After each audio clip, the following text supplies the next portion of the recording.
Ce que je vous propose ce soir, c'est de continuer dans notre cycle et d'aborder une problématique qui émergeait un petit peu de ce qu'on avait vu la dernière fois, mais qui va être plus sur...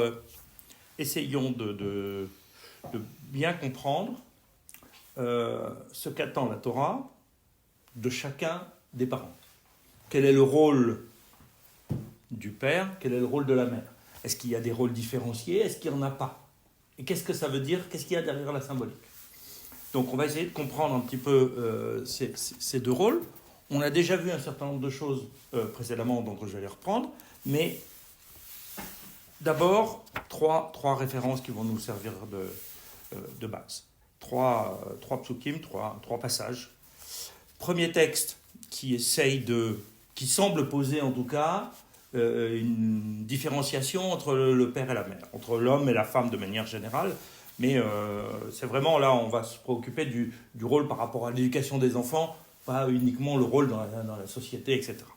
Premier verset se trouve dans Shemot, c'est des psukim que vous connaissez, hein, chapitre 19, donc juste le chapitre avant les Aseret Adibrot, verset 3, Kotomar le Bet Yaakov, Vetaged l'Ivnei Israël. Les commentateurs font la distinction entre ainsi tu parleras au Bet Yaakov, à la maison de Jacob, littéralement, et ainsi tu t'adresseras au Bnei Israël. Donc les deux, la maison de Yaakov, Bet Yaakov ou Bnei Israël, c'est le même peuple juif. Simplement, les commentateurs ont remarqué différentes choses. C'est rapporté par Rashi, hein. C'est le commentaire de la Gemara à la base.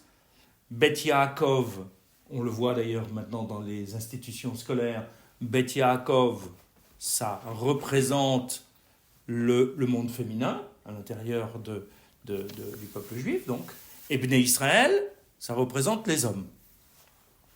Et une différence dans la terminologie. Kotomar, on utilise la racine amar, qui est une manière de parler qui est douce. On le voit dans les Aseret Adibrot, les Asara Mahamarot, dans les Asara Mahamarot, dans le récit de la création, où on a bien 10 paroles qui sont douces, qui sont créatrices, en les différenciant justement des Aseret Adibrot, le Dibour, qui est une parole plus dure, qui, elle, va être utilisée pour donner un ordre, habituellement. Amar, c'est la parole qui crée. Dibour, c'est la parole qui cadre. Et on aurait pu avoir Kotomar, le Bet Israël, le Bet Yaakov, mais là, on n'a pas Vediber, le Bnei Israël. Vetaged, Agatta, le Bincha, c'est tu vas raconter. Tu vas t'adresser en racontant une histoire, donc en l'inscrivant dans un modèle. Le Taguet, les Bnei Israël, donc Bnei Israël, c'est les hommes, avec une parole qui va être une parole cadrante, et les femmes, Bet Yaakov, avec une parole douce. Pardon, j'ai pas compris d'où on voit que Bet Yaakov c'est féminin. C'est pas féminin en réalité, mais on déduit ça du fait qu'il y a Beit. Beit, et dans la Gemara, Beit, la maison, c'est la femme. Tu appelleras ta femme ma maison. Donc c'est ce concept. Là-bas c'est Ben, et là c'est Beit qui va aussi avec Bat. Donc c'est là qu'on... Parce que sinon il n'y a aucune différence entre Yaakov et Israël. C'est deux moments du personnage biblique qui à un moment donné, lorsqu'il est juste le fils de son père, il est Yaakov, et lorsqu'il devient le Sahar, le prince, celui qui va être à l'origine du peuple juif, alors il devient Israël. L'un, c'est le vainqueur, l'autre, c'est celui qui est modeste, qui est Ishtam Yoshev Ohalim, un homme simple qui étudie, qui est dans une maison. Donc c'est... Yaakov, Ishtam, Yosef, Beoel, c'est... Oui, c'est Yaakov. Donc, on voit bien que et Yaakov, par rapport à Esav, Ish Tzadé, qui est un homme des champs. Donc, là, on fait cette allusion parce que Baït, c'est bête, c'est la maison, c'est la femme de manière générale. Et d'ailleurs, c'est pour ça qu'au XVIIIe siècle, lorsque on invente les écoles pour filles, non, 19e siècle, pas 18e siècle, 19e siècle, en 1800 et quelques, lorsqu'on invente pour la première fois des écoles spécifiques pour les filles, on va les appeler Bet Yaakov. Pour les hommes, c'est des yeshivot, c'est un endroit qui rappelle la yeshiva symbolique de l'époque talmudique où on s'asseyait, parce que en fait, une yeshiva, c'est juste un endroit où on s'assoit. Hein. La chevet, c'est s'asseoir, c'est être en réunion, c'est être autour d'un texte pour faire quelque chose ensemble. Donc on va appeler ça Bet Yaakov à cause de cette manière-là qui va être une manière spécifique de s'adresser à elle. Et ça se situe dans le texte biblique avant le Matan Torah, où Kadosh Baruch Hu demande à Moshe Rabbeinu, en quelque sorte, de s'adresser différemment aux femmes et aux hommes par rapport à l'événement du Matan Torah. Tout le monde est au pied du Har Sinaï. Les hommes et les femmes sont au pied du Har Sinaï. Mais il demande à Moshe Rabbeinu d'avoir une approche différente. On va essayer de mieux comprendre dans ce qu'on va voir après. Donc là, on a cette première distinction. Deuxième distinction qu'on trouve dans le Sefer Dvarim, chapitre Lamed Aleph 31, c'est la mitzvah de Hakel. Hakel et Aham, Anashim ve'anashim ve'ataf, ve'gerecha asher bisharecha, le ma'han yishmeu, ou le ma'han yilmedu, ve'yareu. Donc, assemble le peuple, Anashim, les hommes, ve'anashim, les femmes, ve'ataf, et les bébés, ve'gerecha asher bisharecha, et l'étranger qui est dans tes portes, le ma'an yishmeu, afin qu'ils entendent, ou le ma'an yilmedu, afin qu'ils étudient, ve'yareu, et qu'ils me craignent. Là aussi, la Gemara explique pourquoi on vient préciser et pourquoi il y a plusieurs verbes. Pourquoi distinguer les hommes et les femmes? On aurait pu dire, assemble tout le peuple, puisque c'est déjà dit. Et aham, le peuple. Donc, on a besoin de préciser parce que ce n'était pas évident. Donc, on va préciser quoi? Les hommes, les femmes et les bébés. Commentaire de la Gemara. Anashim, pourquoi ils viennent? À cause du verbe qui est mis après, le ma'an yilmedu. Venashim, le ma'an yishmeu. Donc les femmes, elles vont entendre, les hommes, ils vont étudier. Et la Gemara pose la question, ve'ataf.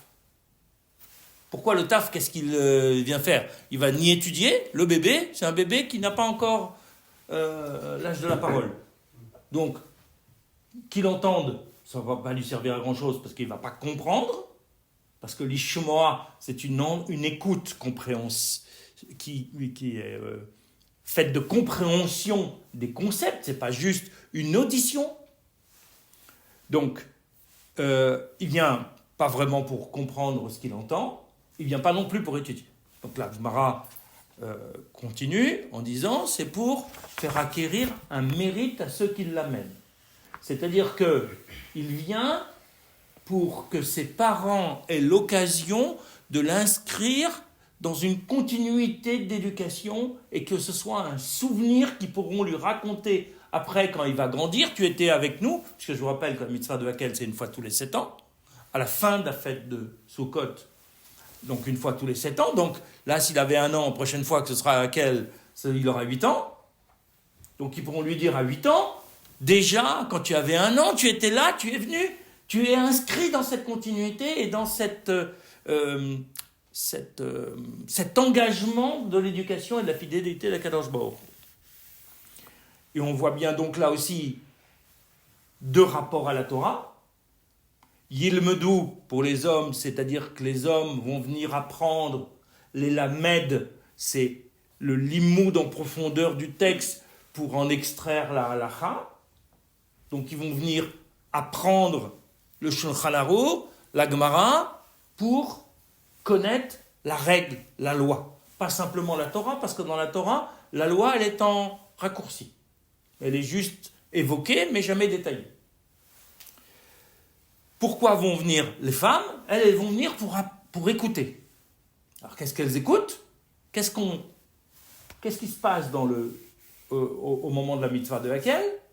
C'est le roi qui est devant l'assemblée et qui va lire des passages du Sefer Dvarim, qui évoquent la majorité des mitzvot, mais qui est aussi une sorte de chizouk pour l'ensemble du peuple, c'est-à-dire un renforcement de leur identité.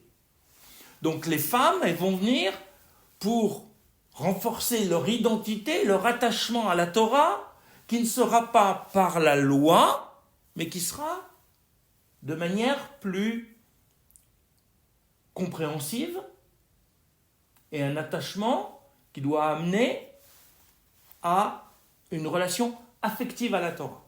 Rappelez-vous, Shema Israël Hashem Elokeinu Hashem Echad, c'est pas juste entendre Israël, l'Éternel est ton Dieu, l'Éternel est un, c'est comprendre en profondeur ce que ça veut dire que Hashem Elokeinu, c'est-à-dire que le Dieu transcendant, il est en même temps le Dieu immanent, c'est-à-dire celui, le Shem Hamforach, qui est inaccessible déjà dans sa compréhension, et ce n'est que la version accessible à l'homme par rapport au Ein Sof.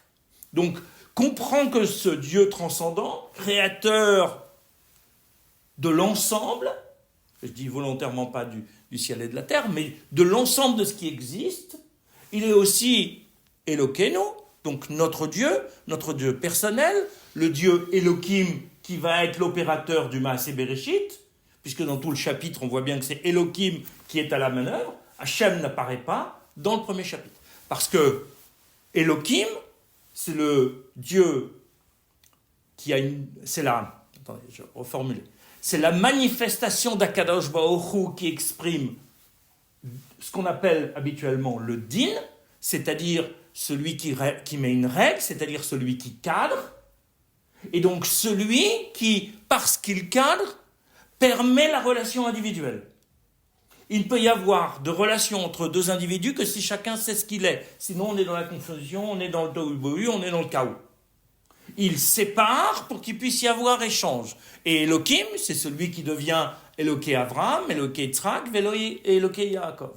C'est-à-dire celui qui va être une manifestation personnelle de la divinité par rapport à chacun, non pas parce que Dieu se transforme pour être accessible, mais parce que nous le percevons qu'à partir de notre moi. Chacun a une personnalité qui lui met des lunettes spécifiques qui vont lui permettre de percevoir le Dieu qui lui correspond à lui-même. Abraham, qui est Chesed, va concevoir Akadosh Baruch Hu comme Chesed, et il ne peut pas imaginer qu'il ne soit pas Chesed. Yitzhak, qui est Din, dans sa personnalité, ne peut croire qu'en un Dieu qui est Din. Et Yaakov, qui est Rachamim, va le concevoir comme Rachamim. Donc, c'est bien Eloké multiplié par des millions d'âmes juives. Et ça, on doit comprendre que la multiplicité de ces manifestations d'Akadosh Baruch Hu qui sont liées à notre perception à nous, donc à notre manière de comprendre ce qu'est Dieu, tout ça, c'est la même chose que Hachem. Nous voyons d'un côté la transcendance, de l'autre côté l'immanence, c'est-à-dire d'un côté la distance, de l'autre côté la proximité, mais en réalité, on doit savoir que l'immanence, c'est la proximité, et la proximité, c'est aussi la transcendance. Donc, ce ne sont que des perceptions que nous avons d'Akadosh Baruch Hu. Alors, pour nous aider, Akadosh Baruch Hu met des mots différents, mais nous devons savoir que le Dieu transcendant, créateur de la matière et de tout ce qui existe, c'est aussi le Dieu qui va se préoccuper de ma santé, de ma parnassa, de tout ce que je vais lui demander lorsque j'en ai besoin. Donc, si j'ai compris ça, Shema Israël, parce que tu es Israël, alors tu dois comprendre ça, alors tu comprends que Hachem il est Echad, que l'unicité d'Akadosh Baruch Hu, elle est au-delà de la multiplicité de ces manifestations que nous pouvons concevoir et percevoir. Dieu, il est d'une unicité non morcelée. Nous le voyons sous des images différentes, parce qu'il a des noms différents, les noms officiels peuvent aller jusqu'à 7, mais après il y a même des noms dérivés, mais les noms officiels sont au nombre de 7, mais ce ne sont que nos perceptions à nous. Nous devons comprendre qu'on ne perçoit à chaque fois qu'une partie de l'être de Dieu qui est un global que nous ne pouvons pas percevoir de la manière total, mais qu'on doit savoir que ces manifestations-là sont un être unique. Si j'ai compris ça, et c'est ça que les femmes elles viennent comprendre. Ishmeou, elles viennent entendre, c'est-à-dire comprendre avec leur sensibilité, leur intellectuel, qui est parfois plus fin que le nôtre, qui n'est pas dans la halakha, mais la halakha elle va être complémentaire à ça. Alors, Va'afta et Hashem Elokecha. Si tu arrives à comprendre ça, alors tu vas aimer Akadosh Baruch Hu pour ce qu'il est, et pas pour ce qu'il te donne. Et les femmes, elles viennent là pour être le fondement à l'intérieur de la famille de l'amour d'Akadosh Baruch Hu. Parce qu'elles, elles vont être des spécialistes de l'amour d'Akadosh Baruch Hu qui est dû à la personnalité de Dieu, qui n'est pas dû aux besoins ou aux bénéfices que moi je peux en retirer. Parce que ça, c'est pas de l'amour, c'est de l'intérêt. Alors ça fait partie de notre quotidien. C'est pas gênant s'il y a une recherche en plus d'un amour complètement désintéressé. Quand les chassidim y parlent de bitoul, d'annulation du moi, c'est pas dire je ne suis personne. Sinon, on est un grain de sable, aucun intérêt pour Akadosh Baruch Hu. Mais que je comprends que toute ma personnalité, ma richesse intérieure, elle ne doit pas faire obstacle à mon amour d'Akadosh Baruch Hu parce que je dois aimer Dieu plus que je m'aime moi-même. Lorsque j'ai une relation avec Akadosh Baruch Hu qui est intéressée, j'aime moi plus que Dieu. Je dois arriver à annihiler, à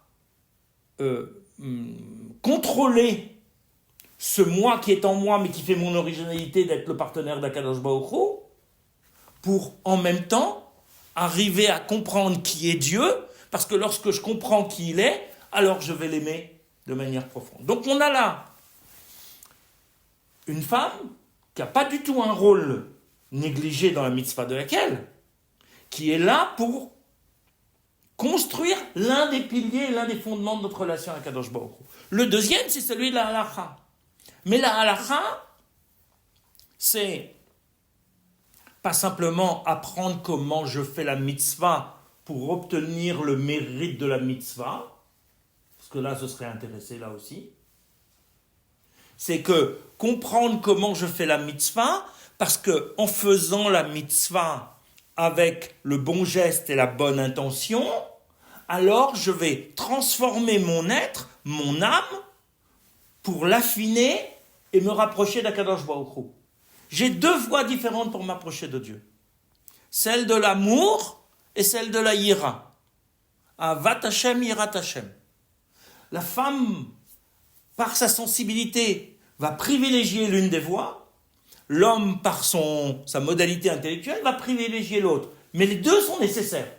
Parce qu'au bout du compte, je dois arriver à l'amour d'Akadosh Baruch Hu grâce à l'accomplissement des mitzvot. Mais les femmes ne sont pas non plus dispensées des mitzvot. Simplement, chacun va prendre un axe qui va lui être préférable et donc va développer une relation avec Akadosh Baruch Hu qui va être spécifique.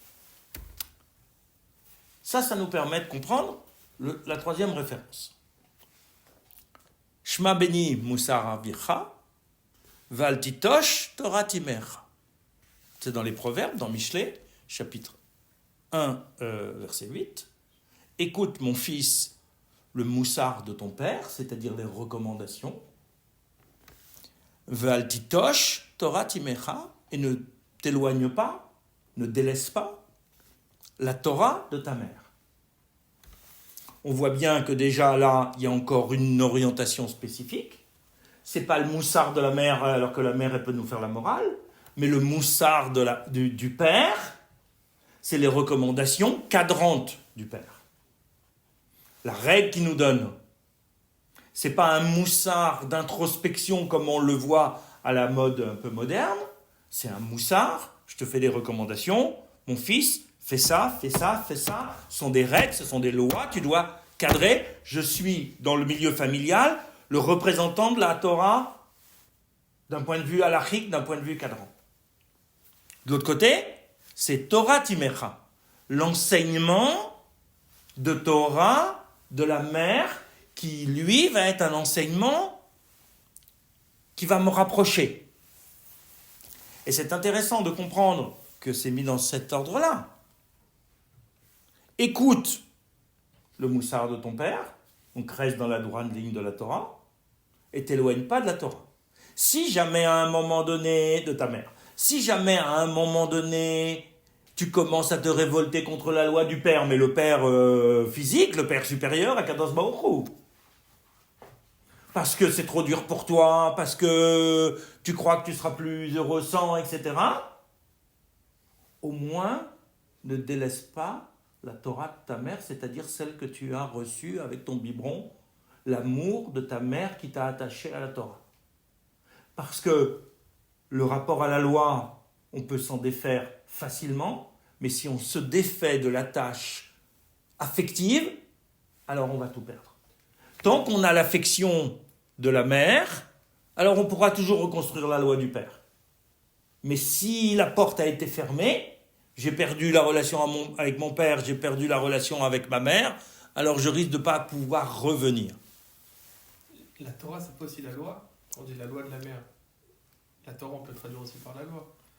Oui, mais la racine du La mot... Moussa, on a rapproché de la loi. Oui, Et Torah, on a rapproché de l'amour. Mais Torah, c'est aussi... Non, parce que la racine, nous, c'est une extension. La racine du mot Torah, c'est Ora, c'est l'enseignement. Sans indication de code ni de règle. C'est pour ça qu'on peut faire cette lecture-là. Nous, quand on parle de la Torah, c'est la loi, c'est tout en fait. On met tout dans le mot Torah. Mais à la racine, la Torah, c'est l'enseignement. Akadosh Baruch Hu nous a donné un enseignement. D'ailleurs, on voit bien que dans tout le Sefer Bereshit, il y a 3 mitzvot. Il n'y a pas de loi. Et pourtant, c'est un Sefer dont on ne peut pas se passer. Donc c'est un enseignement. Parce que Akadosh Baruch Hu cherche à nous former pour utiliser le mode d'emploi qui est la halacha pour arriver à remplir notre mission de juifs sur terre, ou d'hommes, lorsqu'il s'agit des autres hommes. Alors c'est les Sheva Mitzvot de Ménénoa. Mais la loi n'est qu'un mode d'emploi, n'est pas une fin en soi. Il ne s'agit pas de faire la Torah pour faire la Torah. C'est déjà bien si on le fait comme ça. Mais l'objectif ultime, c'est de faire la Torah pour se transformer. Mais à ce moment-là, la loi, c'est le levier pour s'approcher d'Akadosh Baruch Hu. Et donc, on peut le faire grâce à la sensibilité, qui est le premier ferment, parce que c'est ce qu'on se construit en premier. Tant que l'enfant n'est pas capable de rationaliser les choses, il construit une sensibilité. Et d'ailleurs, on dit que les enfants ne se souviennent pas des 5 premières années de leur vie. Et pourtant, c'est un fondement essentiel dans leur identité. Ils ne s'en souviennent pas de manière consciente, mais le message, il est imprégné dans leur inconscient. C'est-à-dire que la manière qu'ils ont de faire les choses, les adultes, dépendent aussi de ces 5 premières années. Et donc, ce qui a été mis dans leur inconscient, dans la musicalité, dans l'ambiance, dans le ressenti du vécu, dans les odeurs, dans tout un tas de choses. J'en profite pour une autre question. Quand on dit la femme, l'homme, on parle de quoi? On parle d'un concept? On parle de vraiment les femmes et les hommes? On parle de... Alors, j'y viens.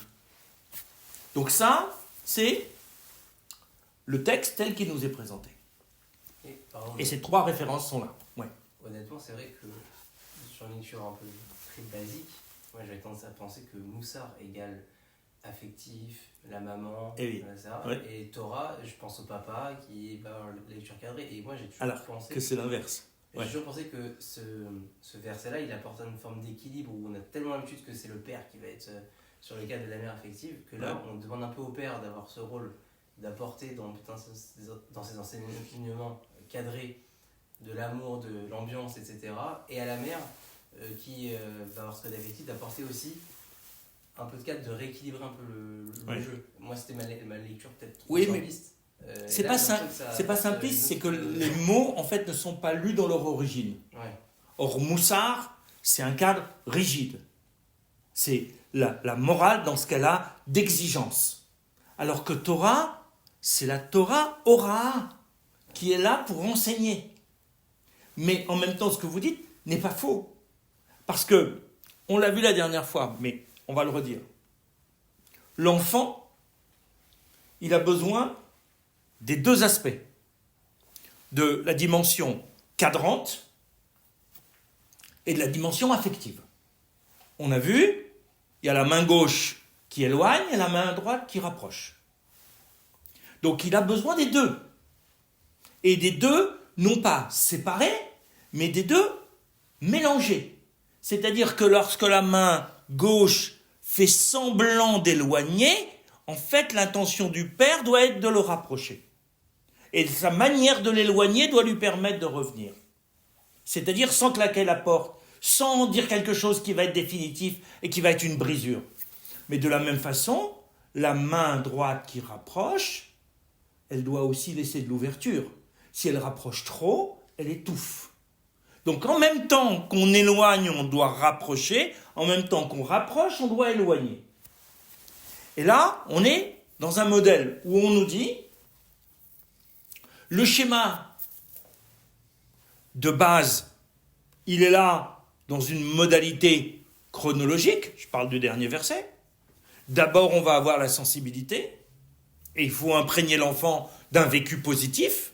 Il faut chanter avec lui dès sa naissance. Il faut vivre un judaïsme joyeux et positif. Mais en même temps, il va falloir mettre une règle. Donc dans la chronologie, les choses vont se passer comme ça. Le modèle de base qu'on nous présente, c'est le modèle masculin comme étant le cadran, modèle féminin comme étant affectif et rapprochant. En réalité, je vous rappelle que les deux sont les deux moitiés d'un tout. Il est fondamental pour l'enfant qu'il y ait les deux dans le couple parental, mais il n'est pas absolument indispensable que ce soit le père qui soit cadran et la mère qui soit rapprochante. Comme de toute façon, les deux doivent faire un peu des deux. Il y a une dominante, mais il est important qu'à un moment donné, il y en a un dans le couple qui dise la règle c'est ça. Parce que si les deux vont dans le même sens, il n'y a plus de cadrage. Donc il doit y avoir un jeu de complémentarité, si possible, chacun à sa manière, chacun à son degré, pour que l'un soit un peu plus cadrant à un moment donné, et pas toujours au même moment. Pour certaines choses, ça peut être le père, pour d'autres choses, ça peut être la mère. Ça va dépendre de l'équilibre familial, ça va dépendre des situations de vie. Si par exemple le père n'est jamais là au moment du repas, il faut bien que la mère soit cadrante, parce que sinon ça va être le foutoir. Donc même si elle veut d'habitude être affective et dans l'amour et dans la bienveillance, si elle n'est pas cadrante, la nourriture elle va voler dans la maison, ils ne vont pas manger, ils vont pas... Donc à un moment donné, il va falloir qu'elle joue ce rôle, qu'elle veuille invoquer le rôle de repère de la loi du père, je vais raconter à votre père, on connaît ça, etc. Ou l'inverse, je vais raconter à votre mère, qu'est-ce qu'elle va vous disputer après, peu importe. L'important, c'est qu'il y ait les deux. Pourquoi peu importe ? Parce que la Kabbalah vient nous dire quelque chose d'essentiel. Chaque homme a une âme qui est mixte, avec une partie masculine et avec une partie féminine. Et ça provient de la séparation des deux, de l'être primordial qui était Zachar ou Nekeva, qui a été séparé, mais chacun a pris un petit quelque chose de l'autre. On va dire chez un homme classique, il y a une part masculine qui est supérieure en quantité à la part féminine. Mais il y a aussi une part féminine. Et il ne faut pas la nier, parce que ça fait partie de notre sensibilité, ça fait partie de notre manière d'être ce qu'on est. Et de la même façon, chez la femme, il va y avoir une part masculine et une part féminine. Majoritairement féminine, minoritairement masculine. Le fait de s'unir, quand on est le bon couple complémentaire, nos parts respectives qui sont manquantes vont se renforcer. Mais en même temps, on le voit bien dans le couple de Abraham et Sarah, par exemple. Abraham, il est pur chesed. C'est sa part féminine qui domine chez lui. Alors que Sarah, c'est sa part masculine qui domine chez elle. C'est elle qui va prendre des décisions clés de séparation avec Ishmaël, on le voit en ce moment dans nos paragiotes. C'est elle qui décide certaines choses qui sont cadrantes. Alors que lui, il aurait bien gardé Ishmaël avec Agar. Mais elle dit à un moment donné, non, il doit partir. Kadosh Baruch Hu va lui donner raison. Mais à ce moment-là, on voit bien que c'est Sarah qui va être cadrante, c'est elle qui décide de lui donner Agar, c'est elle qui décide au départ de Agar aussi. Lui, il est dans sa part bienveillante de chesed. Mais son chesed, s'il est seul, il est dangereux. Le Rav Dessler explique ça très bien, il dit qu'en fait, le chesed débridé peut arriver à provoquer la faute de l'autre. Parce que lorsque quelqu'un a un tel désir de transgresser, par bienveillance, on peut être amené à le laisser transgresser parce que ça va lui faire du bien. Mais en même temps, ça lui nuit. À un moment donné, il faut savoir cadrer. Il faut savoir retenir son chesed. Donc le chesed débridé est dangereux. Le chesed doit être contrebalancé par un peu de din. Et à ce moment-là, il est bon. Dans le couple de Abraham et Sarah, chacun apprend de l'autre. Si Abraham était resté pur chesed à 200% toute sa vie, il n'y aurait pas eu d'Akedat Yitzhak. Il ne serait pas parti. Le chesed d'Abraham ne peut pas lui permettre d'aller prendre son fils et de le tuer, même s'il adore Akadosh Baruch Hu. Si son chesed n'avait pas été tempéré par du din, il n'y aurait pas eu d'Akedat Yitzhak, il serait resté chez lui à la maison, il aurait désobéi à Akadosh Baruch Hu en lui disant mais qu'il aurait plaidé comme il a plaidé pour Sodome et Gomorrhe, en disant mais tu m'as promis une descendance, et maintenant qu'il a 37 ans, tu vas me dire de le tuer? C'est pas possible. J'ai dû mal entendre. J'ai pas dû comprendre la nevoie que tu m'as envoyée. C'est pas possible, je ne vais pas le faire. Ça doit être une épreuve que tu m'envoies pour me tester. Mais tu peux pas me pousser à faire quelque chose qui va à l'encontre de ce que toi-même tu m'as dit. Donc si Abraham était resté pur chesed, il n'y aurait pas eu d'Akedat Yitzhak. Donc on voit bien qu'à un moment donné, le din de Sarah a commencé à faire de l'influence sur Abraham et il va tempérer son chesed par du din parce que le din lui dit il y a une parole d'Akadosh Baruch Hu, il n'y a pas de choix, il faut y aller. Ça prime tout. Mais dans les premiers temps de sa vie, il n'en est pas là. Donc chacun, en même temps qu'il va tempérer dans le milieu familial, il tempère en lui-même en réalité. Il y a une influence de l'un par rapport à l'autre. Mais ce que vient nous dire la Kabbalah, c'est que il y a un modèle de départ. Il faut qu'il y ait l'un qui soit le din, l'autre qui soit le chesed. Par nature du masculin et du féminin, qui ne sont pas que des problématiques génétiques, qui sont des personnalités psychologiques. De la même façon qu'il ne faut pas prendre à la lettre lorsque dans la Kabbale on nous parle que le féminin est forcément Mekabel alors que le masculin est forcément celui qui donne. On ne parle pas de problématiques de sexualité, c'est pas vrai. Les deux donnent au moment d'une rencontre pour pouvoir avoir un enfant. S'il y en a qu'un qui donne et l'autre qui fait juste que recevoir, ça ne fonctionnerait pas. Mais ce sont des schémas symboliques qui disent que l'un va permettre de développer ce qui a été donné par l'autre, de manière à pouvoir le transformer. Donc il y a un effet de l'un avec l'autre, mais ce n'est pas complètement un Mekabel à 100%, ce n'est pas un Zahra, un donneur à 100%. Et là, c'est la même chose. On nous dit, attention, le modèle masculin, c'est un modèle symbolique. C'est qu'il faut qu'il y ait une parole de din. Il faut qu'il y ait une parole de moussard dans la famille. Qui porte cette parole, peu importe. Et ce n'est pas non plus une problématique de virilité. On n'a rien à faire avec ça. Et il faut qu'il y ait une parole de bienveillance. Si dans le tempérament du mari et de la femme, l'un est plus porté sur le din et l'autre sur le chesed, peu importe. L'essentiel, c'est qu'il ne soit pas en chesed débridé les deux en même temps, ou en din débridé les deux en même temps. Il ne faut pas que l'un monte la tête sur le din à l'autre, sinon on ne s'en sort pas. Sinon les enfants sont en danger.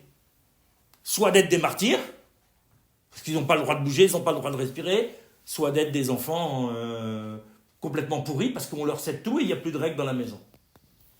Donc on nous dit bien, dans le modèle le plus classique, c'est l'homme qui est porteur de la loi, et c'est quand même lui qui va étudier la halakha, même s'il n'est pas obligé de n'étudier que ça.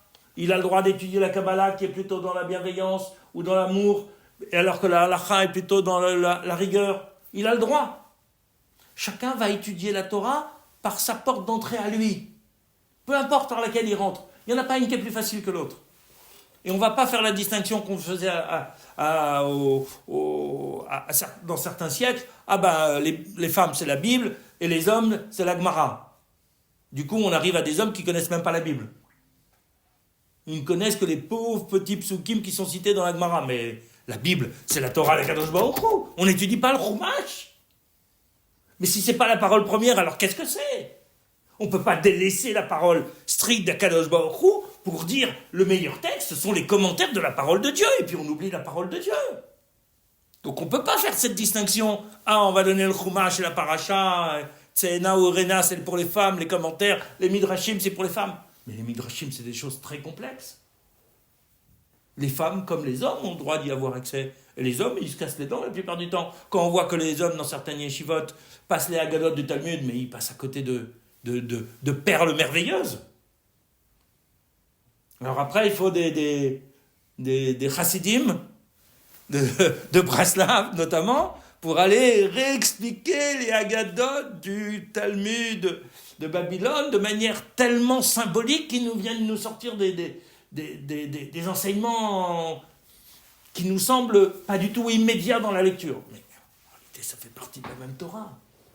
On rentre dans la Torah, soit par le texte qui va nous rapprocher dans l'amour d'Akadosh Baruch Hu, soit par la règle, mais il ne faut surtout pas se fermer à l'un ou à l'autre. Il faut essayer de gérer les deux, chacun avec son dosage. Il ne faut pas exclure. Et c'est vrai que les Sfardim, là-dessus, ils ont toujours maintenu Chumash, Nar, dans le Chokle Israël, c'est bien mis, Mishnah, Gemara, Zohar. Et quand lecture. On fait tout, Voilà. C'est dur de faire un bien quand on fait tout, c'est le problème des généralistes. Ça, mais attendez, mais le Chokle Israël, c'est la lecture du matin, c'est pas l'étude de toute la journée. Ouais. C'est la petite lecture du matin pour ceux qui vont travailler. Non, mais dans les deux cas, c'est jamais Mais bien complet, sûr. c'est difficile. Mais en même temps, personne ne peut tout étudier. En dehors de quelques génies qui ont une capacité intellectuelle qui est hors norme, personne ne peut tout étudier. Ouais, L'important, c'est d'étudier ce qui nous de nourrit. De se connaître et de se nourrir par Absolument, rapport à par rapport à ce qui nous... Sans négliger complètement le reste. Il faut en faire un peu de chaque. Mais il y a bien quelque chose qu'on va préférer à un moment donné. Et donc, couple, c'est la même chose. Il faut que l'un soit tempéré par rapport à l'autre, de manière à ce que, au niveau de l'éducation des enfants, on apporte les deux. L'un, il va apporter l'amour, l'autre, il va apporter la règle. Mais celui qui apporte la règle, il ne doit pas oublier qu'il doit aussi apporter l'amour.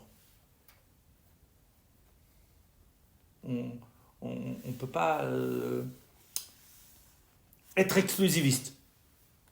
Sinon, celui qui apporte la règle, il a toutes les chances d'avoir des enfants qui, à un moment donné, vont s'éloigner de lui. S'il ne transmet pas l'amour en même temps à ses enfants qu'il apporte la règle, à un moment donné, ils vont donner un coup de pied dans la maison et ils vont... C'est parce que c'est irrespirable. Je ne parle pas de degré de religiosité, je parle de modalité du vécu de la Torah. Une Torah rigide et triste, ça encourage les enfants à sortir. Après, ça ne veut pas dire qu'elle est exigeante ou pas. Il faut qu'elle soit vivante. C'est une Torah de vie. Ce n'est pas une Torah qui doit nous paralyser ou nous endormir. Donc, la conclusion de tout ça, c'est que on a besoin des deux dans la famille. On a besoin du père, on a besoin de la mère, on a besoin de quelqu'un qui soit cadrant, de quelqu'un qui soit plus rapprochant. Après, il ne faut pas qu'on se mette en concurrence. Il faut qu'on vive dans la complémentarité. Il ne faut pas qu'on se trompe l'un l'autre. Parce que si l'un dresse les enfants contre l'autre, on a tout perdu.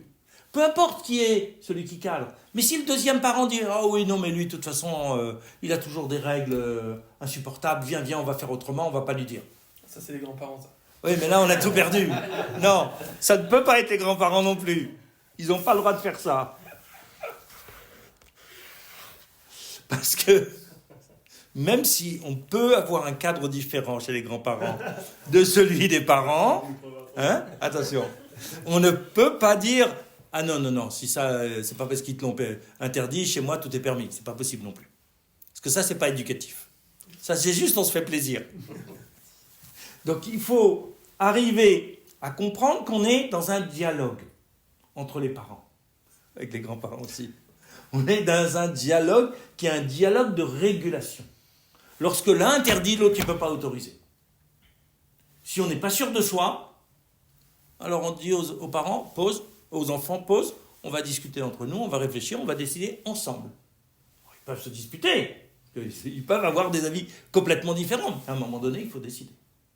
Donc il faut qu'il y en ait un qui dise « Ok, d'accord ». Et on décide, et du coup c'est une décision commune, qui doit être acceptée par les deux.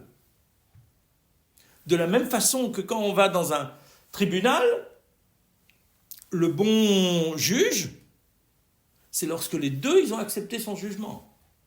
S'il y en a un qui n'a pas accepté, c'est que le jugement il a été raté. Parce qu'il s'agit de les réconcilier. Il s'agit de donner les arguments à l'un et à l'autre pour expliquer pourquoi on a jugé comme ça. Si c'est juste un coup près qui tombe, de toute façon, il y en a un qui va se révolter, qui n'est pas d'accord.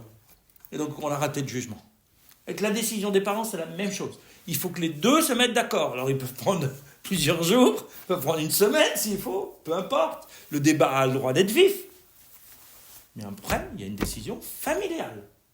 Parce que sinon, l'enfant, il a compris. Il y a une faille. Il va s'engouffrer dans cette faille. Il va se mettre du côté de ses intérêts. Peu importe ses intérêts à long cours, son intérêt à court terme. Et il va toujours aller demander à celui qui va autoriser. Et si celui qui autorise, il dit « Bon, t'es pas obligé de raconter à ta mère ou à ton père, on a raté là. On n'est plus dans l'éducation. On est le grand n'importe quoi juste pour se débarrasser. » Si c'est un oui, ça doit être un oui clair et pas un oui qui va changer dans les 5 minutes. Si c'est un non, ça doit être un non clair et pas un non qui va changer dans les 5 minutes. Sinon, on est une girouette, on ne fait plus d'éducation. Donc, on a le droit de prendre le temps de la réflexion, on a le droit de temporiser, de dire aujourd'hui c'est non, parce qu'il n'y a rien qui justifie que ça puisse être oui, mais peut-être à condition de ceci ou cela, ce non peut devenir un oui.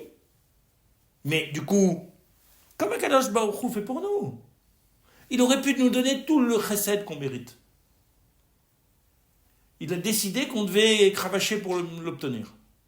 Donc on doit passer par des épreuves, par des exigences, par des actions, par quelque chose pour le mériter. Il faut le mériter. Pourquoi ? Parce que ça a plus de valeur après. Donc le fait de temporiser, de dire il faut que tu obtiennes ça pour ça, c'est juste donner de la valeur à la démarche, à l'effort, à l'obtention de ce qu'on obtient. Et on a le sentiment que on ne l'a pas volé, parce qu'on l'a mérité. Avec les enfants, c'est la même chose. On est dans ce type de rapport où il faut faire attention à ce que lorsqu'on va décider ensemble, que ce soit du côté du din ou que ce soit du côté du chesed, ce soit pour le bien de l'enfant. Mais, attention, contrairement à ce qu'on croit, ce n'est ni le chesed le plus souvent qui est éducatif, ni le din le plus souvent qui est éducatif. C'est le bon dosage entre les deux. C'est pour ça que lorsqu'on est dans une famille où les parents disent tout oui à tout, le oui n'a plus aucune valeur. Mais en même temps, on ne permet pas à l'enfant de se confronter à la frustration. Tout est permis, donc lorsqu'il va avoir des frustrations après, il ne va pas comprendre. Pourquoi là, je n'obtiens pas ? Je mérite, puisque j'ai toujours obtenu quand j'ai demandé. Qu'est-ce qui fait aujourd'hui que je n'obtiens pas ? Donc il va être dans une révolte qui peut être complètement illusoire. Mais de l'autre côté, si c'est toujours non, il ne va espérer qu'une seule chose, c'est quand est-ce que je vais pouvoir m'enfuir de cette famille. Donc on a raté. On a arrêté l'éducation parce qu'on va avoir ni le moussard, ni la Torah.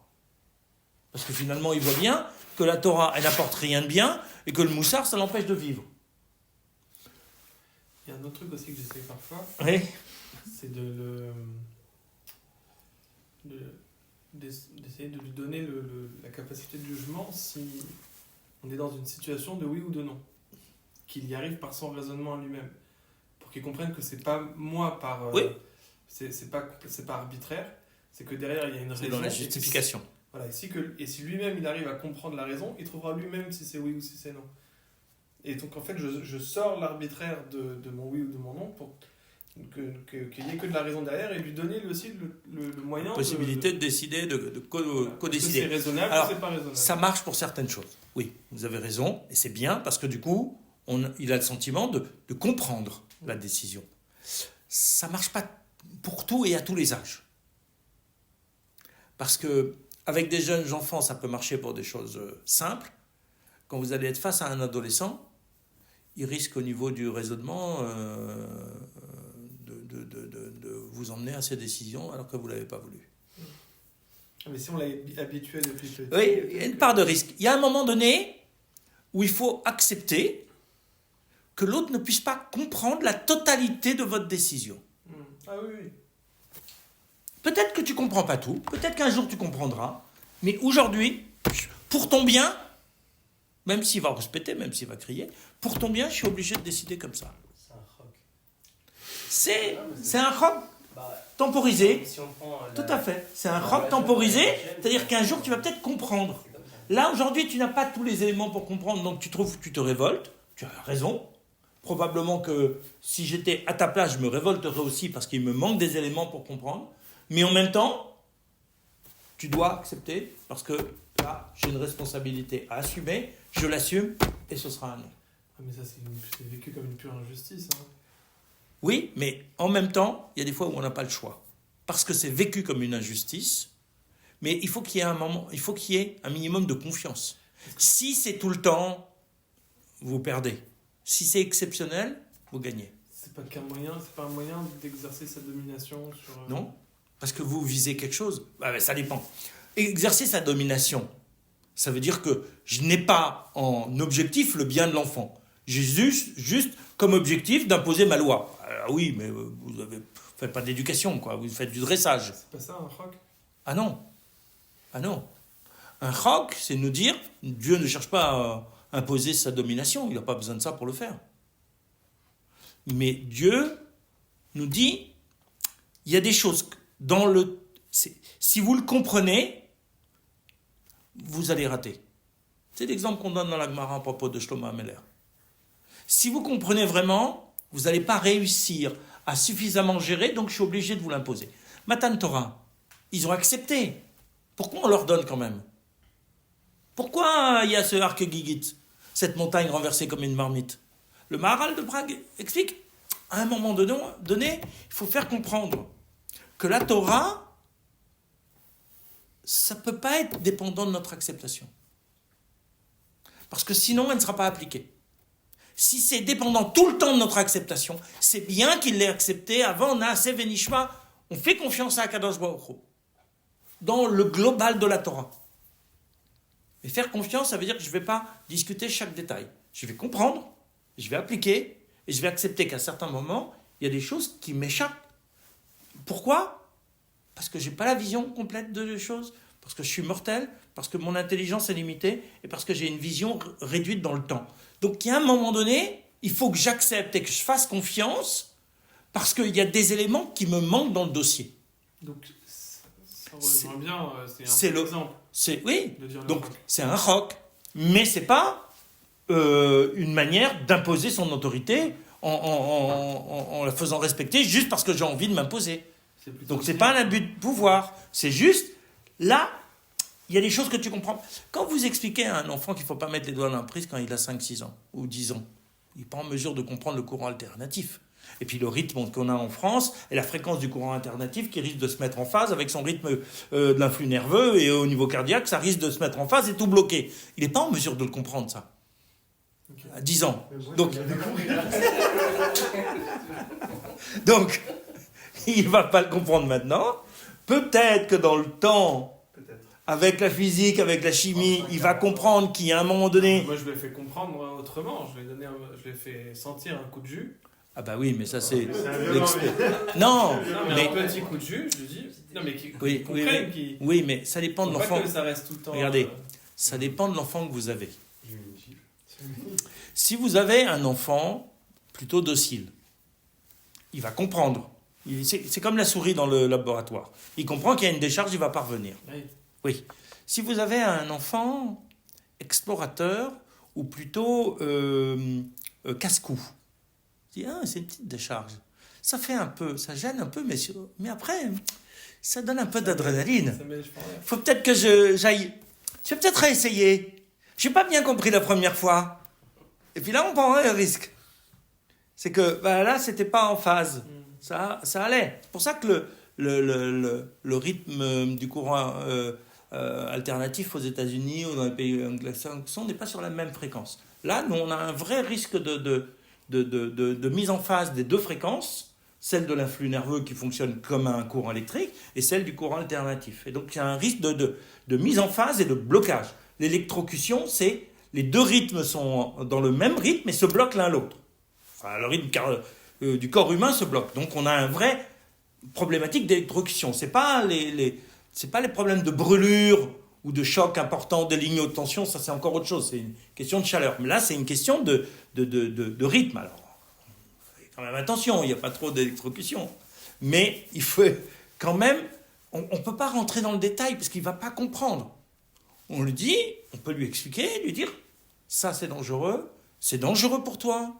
Tu risques de te faire très mal, tu risques pire que ça. Donc, même moi je coupe le courant avant j'espère, enfin pas toujours. Mais même moi je fais attention. Un adulte aussi. Quand il a pris une sacrée décharge, parce qu'il a pris un bon choc, il va couper le courant avant de traficoter la prise.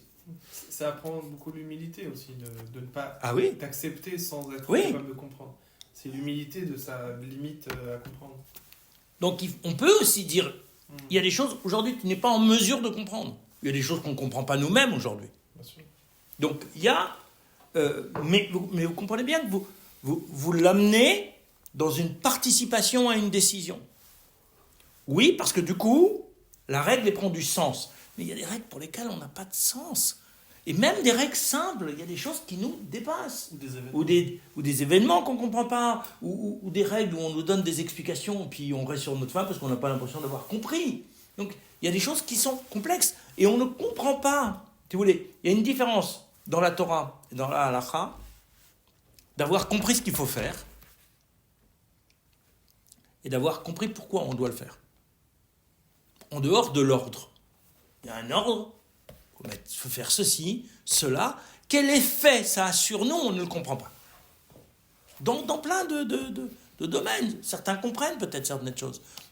Prendre la totalité, on peut comprendre la symbolique. Mais on ne comprend pas toujours l'effet que ça a. Pourquoi ? Parce qu'on n'a pas la vision globale de l'ensemble des mitzvot et de la Torah.